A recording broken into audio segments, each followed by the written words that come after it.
对今年5、6月啊开始，台湾社会迷途事件是一直的滚加，即马伫咧台湾大学也逼出来咯。就立委含几个为受到性骚扰学生，也个学生团体是做伙来开记者会，因讲学校呢针对这性平事件的处理态度是做甲真落差，互学生的权益受到损害。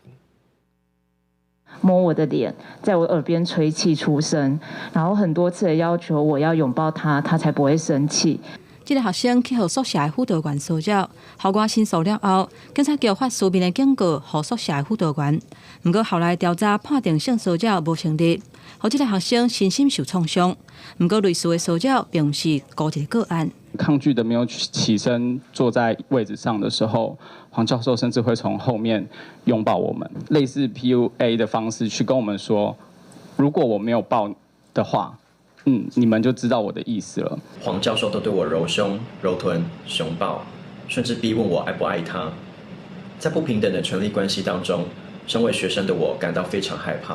BC 2个学生共同指控台大公卫学院一个姓魏的副教授甲因性骚扰，不过申诉了后，学校的反应是互因真失望。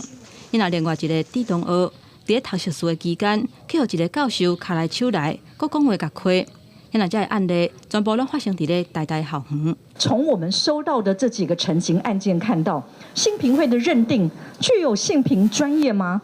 这性平会的组成是不是出了问题？今天台大的性别平等教育体制既缺乏专业性，也缺乏积极性。而陈文章校长，我们现在在这里就是要告诉你，这是你的责任，请你不要回避责任。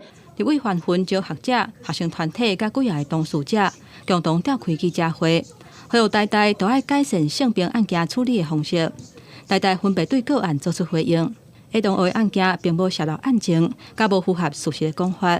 学校有更正回应。BC 同学的案件已经有甲这个老师处分停聘1年，因那D 同学这个个案还佫伫咧调查。学校会甲建议正做后一个检讨的依据。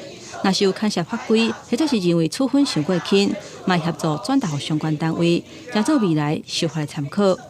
记者综合报道。